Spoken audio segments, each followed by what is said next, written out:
ವಾದ ಅನ್ನೋದು ನಮಗೆ ಜ್ಞಾನವನ್ನ ಹೆಚ್ಚು ಮಾಡತ್ತೆ. ಆದರೆ ಅದೇ ವಾದದಿಂದ ವಿವಾದಕ್ಕೆ ಕಾರಣ ಆಯಿತು ಅಂತ ಹೇಳಿದ್ರೆ ನಮಗೆ ಬಹಳ ತೊಂದರೆ ಉಂಟಾಗತ್ತೆ. ಅದಕ್ಕೆ ಒಂದು ಕಥೆಯನ್ನ ಮಹಾಭಾರತದಲ್ಲಿ ತಿಳಿಸ್ಕೊಡ್ತಿದ್ದೀರಿ. ಏನು ಅಂತಂದ್ರೆ, ಒಬ್ಬ ಹಕ್ಕಿಯನ್ನ ಮಾರಾಟ ಮಾಡುವವನು ಹಕ್ಕಿಗಳನ್ನ ಹಿಡಿದು ಎಲ್ಲರಿಗೂ ಮಾರ್ತಾ ಇದ್ದ. ಅವನು ಹೆಂಗೆ ಹಕ್ಕಿಯನ್ನ ಹಿಡಿತಾ ಇದ್ದ ಅಂತ ಹೇಳಿದ್ರೆ, ಒಂದು ಬಲೆಯನ್ನ ಹಾಸ್ತಿದ್ದ. ಆ ಬಲೆಯ ಮೇಲೆ ಧಾನ್ಯಗಳನ್ನೆಲ್ಲ ಹಾಕ್ತಿದ್ದ. ಹಕ್ಕಿಗಳೇನ್ ಮಾಡ್ತಿದ್ವು ಅಂದ್ರೆ, ಆ ಧಾನ್ಯದ ಮೇಲೆ ಇರುವಂತಹ ಪ್ರೀತಿಯಿಂದ ಬಲೆಯನ್ನೂ ಸಹ ನೋಡದೆ ಅದ್ರ ಮೇಲೆ ಹೋಗಿ ಧಾನ್ಯವನ್ನ ತಿನ್ಲಿಕ್ಕೆ ಅಂತೇಳಿ ಕೂಡ್ತಿತ್ತು. ಆಗ ಏನ್ ಮಾಡ್ತಿತ್ತು, ಆ ಬಲೆ ಅನ್ನೋದು ಅದನ್ನ ಪೂರ ಮುಚ್ಕೊಂಡ್ಬಿಡ್ತಿತ್ತು.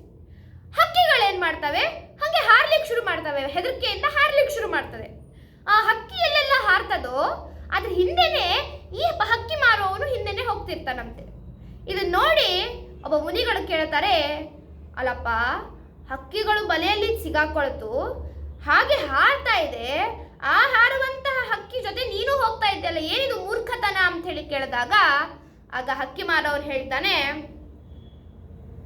ಅದು ಬಲೆಯಲ್ಲಿ ಸಿಗಾಕೊಂಡಿದೆ, ಹಾರ್ತಾ ಇದೆ, ಸಿಗೋದು ಕಷ್ಟನೇ. ಆದ್ರೆ ಈಗಾಗ್ಲೇ ಆ ಎರಡು ಪಕ್ಷಿಗಳ ಮಧ್ಯದಲ್ಲಿ ಒಂದು ವಿವಾದ ಶುರುವಾಗಿರತ್ತೆ. ಯಾಕೆ ಅಂದ್ರೆ, ಅದು ಆ ಬಲೆಯಲ್ಲಿ ಸಿಗಾಕೊಂಡ್ ಕೂಡ್ಲೇನೆ ಅದಕ್ಕೆ ಭಯ ಅನ್ನೋದು ಶುರು ಆಗ್ಬಿಡತ್ತೆ. ಹಾಗಾಗಿ ತನ್ನ ಪ್ರಾಣ ಮೇಲೆ ಭಯದಿಂದ ಒಂದೊಂದು ಪಕ್ಷಿನೂ ಹೆದರಿಕೆಯಿಂದ ಒಂದೊಂದು ದಿಕ್ಕಲ್ಲಿ ಹಾರ್ಲಿಕ್ಕೆ ಶುರು ಆಗತ್ತೆ. ಇದೇನೋ ಈ ದಿಕ್ಕಲ್ಲಿ ಹೋಗ್ಬೇಕು ಅಂತ ಹೇಳತ್ತೆ, ಇನ್ನೊಂದು ಪಕ್ಷಿನೋ ಈ ದಿಕ್ಕಲ್ಲಿ ಹೋಗ್ಬೇಕು ಅಂತ ಅನ್ಕೊಳತ್ತೆ. ಒಟ್ಟು ಒಂದು ದಿಕ್ಕಲ್ಲಿ ಹೋಗ್ಬೇಕು ಅನ್ನೋ ಒಂದು ಡಿಸಿಷನ್ ತಗೊಳ್ಳದೇನೆ ಒಂದೊಂದು ಈ ದಿಕ್ಕಲ್ಲಿ ಹೋಗ್ಬೇಕು, ಈ ದಿಕ್ಕಲ್ಲಿ ಹೋಗ್ಬೇಕು, ಈ ದಿಕ್ಕಿಗೆ ಹೋಗ್ಬೇಕು, ಈ ದಿಕ್ಕಿಗೆ ಹೋಗ್ಬೇಕು ಅಂತೇಳಿ ಇಬ್ಬರ ಮಧ್ಯದಲ್ಲಿ ವಾದ ಬಂದ್ಬಿಡತ್ತೆ.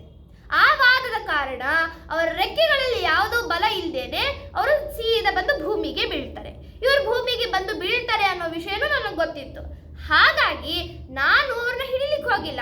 ಅವರಿಬ್ಬರಲ್ಲಿ ಅವರೇ ವಿವಾದ ಮಾಡಿಕೊಂಡು ಕೊನೆಗೆ ಎಲ್ಲೂ ಹೋಗ್ದೇನೆ ಅಶಕ್ತರಾಗಿ ಭೂಮಿಗೆ ಬಂದು ಬೀಳ್ತಾರೆ. ಅವರೊಂದು ಅಂದ್ರೆ ಆ ಭಯ ಕಾರಣ ಅವ್ರು ಏನು, ನಾವು ಇದೇ ದಿಕ್ಕಲ್ಲಿ ಒಟ್ಟಿಗೆ ಹೋದ್ರೆ ಅವ್ರು ನಮ್ಮಿಂದ ಹಿಡಿಲಿಕ್ಕಾಗಲ್ಲ ಅನ್ನೋ ಆಲೋಚನೆಯನ್ನ ಮಾಡ್ದೇನೆ ವಿವಾದ ಶುರು ಮಾಡಿಕೊಂಡು ಹಾರ್ಲಿಕ್ಕೆ ಆಗ್ದೇನೆ ಕೊನೆಗೆ ಭೂಮಿ ಮೇಲೆ ಬಂದು ಬೀಳ್ತಾರೆ. ಹಾಗಾಗಿ ಇದರಿಂದ ಲಾಭ ಯಾವುದು ಅಂದ್ರೆ, ಆ ಹಕ್ಕಿಗಳಿಗೆ ಲಾಭ ಇಲ್ಲ.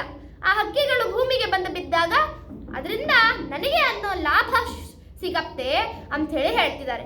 ಹಾಗಾಗಿ ಜಗತ್ತಿನಲ್ಲಿ ವಾದ ಮಾಡ್ಬೋದು, ಆದರೆ ವಾದಕ್ಕಿಂತ ನಾವು ವಿವಾದ ಮಾಡಿದಾಗ ಅದರಿಂದ ನಮಗೆ ಬಹಳ ತೊಂದರೆ ಉಂಟಾಗತ್ತೆ ಅಂತ ಹೇಳಿ ನಮಗೆ ಈ ಕಥೆ ಮುಖಾಂತರ ತಿಳಿಸ್ಕೊಡ್ತಾ ಇದ್ದಾರೆ.